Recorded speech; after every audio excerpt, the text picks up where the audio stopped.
Alright guys, so I mentioned a while ago that if I don't get a chance to work on anything for a while, I'd show you a future project. So this is one of those times, and here it is. It's, or it used to be at least, a Honda NC50 Express. It was the original Honda Express. Honda don't seem to like making sense of number orders, so the next model after this was the NA50, but this is an NC50 Express, as we can see by the data plate there. If it'll focus. Honda Express, and that awesome rally chopper writing. This one, for those of you that are familiar with the Express, you may have noticed it's been messed about with a bit. Now, the bloke I bought it off was turning it into a chopper for his son for when he was 16, and all of a sudden his son was 16, so now he's working on a 125 chopper for him instead, and this came up for sale. As you can see, they normally have a wire rack with the fuel tank sort of built into it. I'll show you a picture of one now.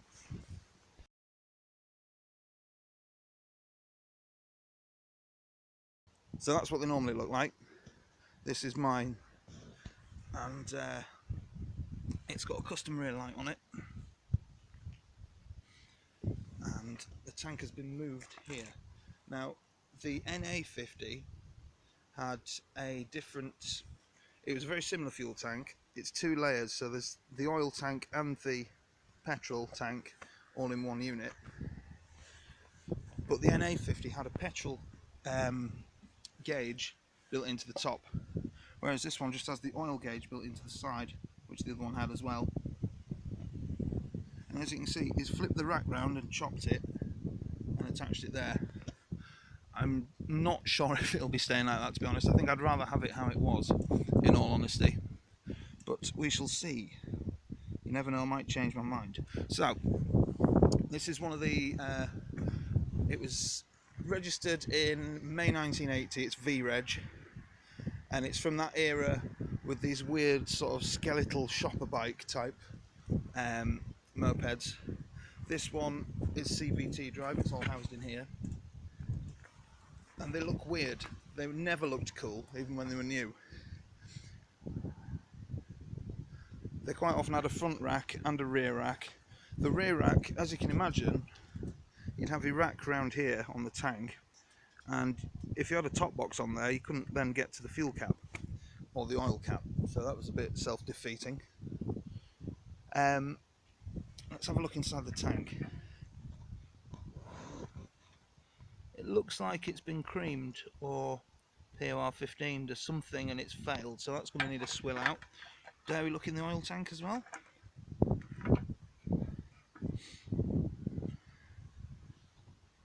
Unsurprisingly, no rust in the oil tank, because why would there be? It's full of oil.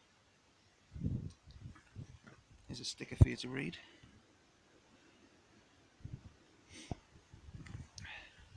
Here's the mileage. The speed only goes up to 30, which isn't a good sign, is it? It's very much in the sloped era where they were restricted to 30, or where they first were restricted to 30. Up until the mid-70s, pretty much, I think you could get 250s with pedals on and call them a moped, but from the mid-70s the rules changed and they had to have a speed restriction, but they could have a kickstart, which brings us on to this thing. If you've never seen one of these before, it's the amazing NC50 clockwork kickstart. So I'm winding up a spring at the moment. Normally takes 2 or 3 kicks.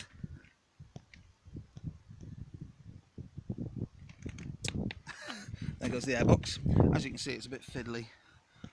I'm not entirely sure if that is a aftermarket bodged up end on the lever either. There we are, that is fully depressed now. The spring is wound up and ready for power. So you squeeze the back brake, and that's your kicking power. And if it doesn't work, you have to do it again.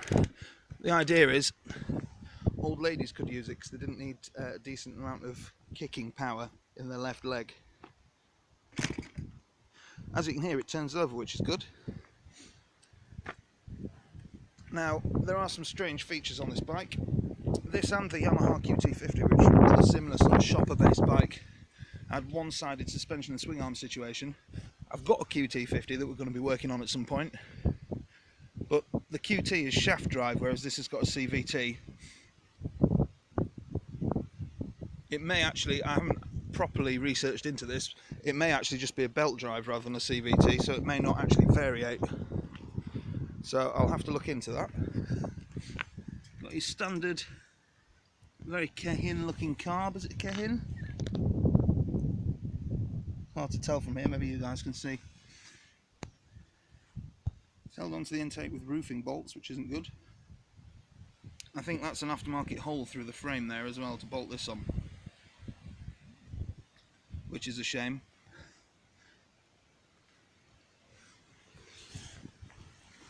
The headlight's missing, but I did get a box of goodies with it, so I'll investigate that in a minute and see if that was in there. It's got 14-inch wheels, I believe. Again, like the QT50, I think the idea was basically less rubber and less metal to make it cheaper. It'll be points and condenser ignition. The NA50 Express, which I think was called the Express 2, had CDI ignition, but not this one, unfortunately, I don't think. Although, to find out, I could just remove that stupid roofing bolt. Someone's crimped off the oil line there. It's going to need a good going through this bike, so I don't know what's been faffed about with and what hasn't. Strangely,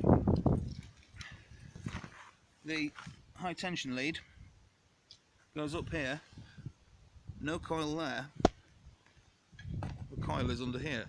So it's got the low tension side's here, that looks like a condenser on the side of it as well, amusingly enough. And then the high tension lead, where is it?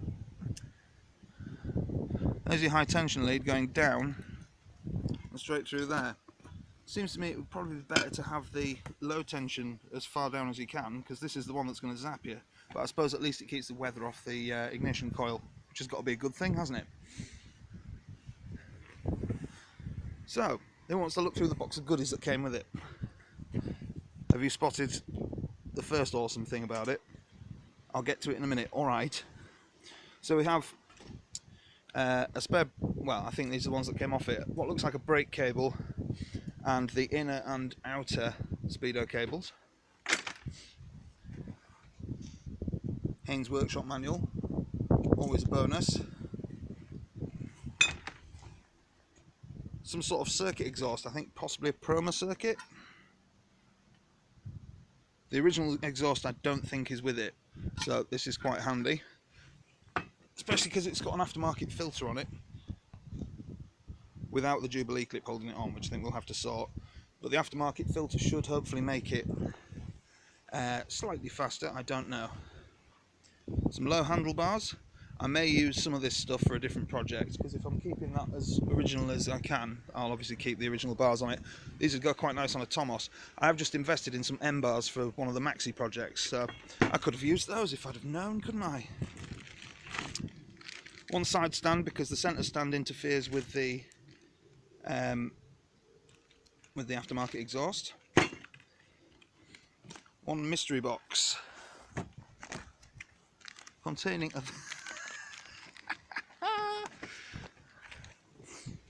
this giant battery. I'll just give you an idea of the size of this battery. It is a 6 volt 2 amp hour. To put it into perspective, there's a lighter, so it's not quite one lighter, sorry, it's slightly more than a lighter tall and not quite a lighter wide. That is tremendous. Not been filled yet, brand new, still got the acid in there. It's even got a receipt. 2-wheel centre Mansfield. See if I can. £7, okay, bargain. There we are, and the instructions are in with it too, that's cool. I'm assuming the battery goes in this tiny hole here. Perfect.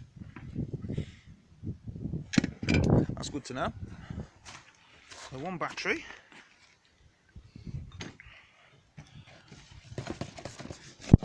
One headlight. Aftermarket, obviously. It's a cheap Chinese bobber headlight, I think. Centre mount. Maybe useful for something. I might put it on my QT because I don't think that's got a headlight. I wonder if the original one will be in here somewhere. It's not looking likely though. That is the end can off the exhaust.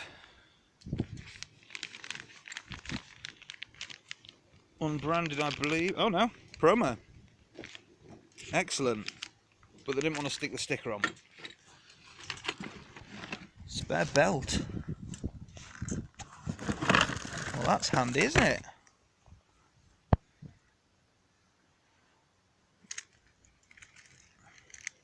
Not sure what all this malarkey on the front is, but that is a spare belt. I wonder if it's meant for this job or if it's for something. Oh no. Honda Camino. I thought it might be a random car V-belt or something, but it's not. Honda Camino. Spark plug. BPR 6HSA. Okay. I'm not totally convinced it needs a resistor plug in it. There we are. That'll be to hold the airbox on, that's good. Random bits of trim that have been removed to bob it.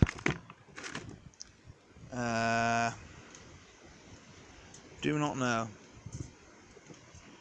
That is anyone's guess. It's a coil of some sort, I think.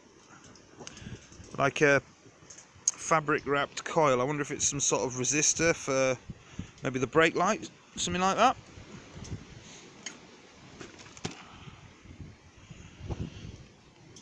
New spark plug cap by the looks of things. Waterproof. Nice. Grommets and things.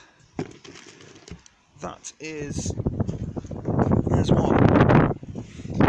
And the other is missing. With, for some reason, the fuel line coming out of it. I suppose that maybe came out of that hole. God, it's a weird setup, isn't it?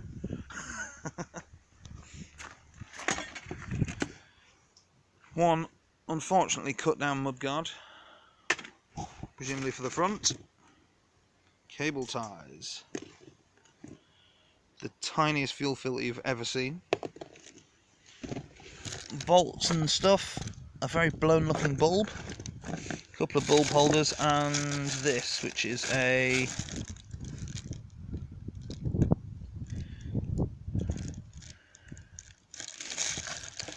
I'm assuming that's for a bicycle style trip computer. Exhaust gasket. So that's the lot, except for the fact that we've got two brand new tyres. Brand new V-rubber tyres, which are size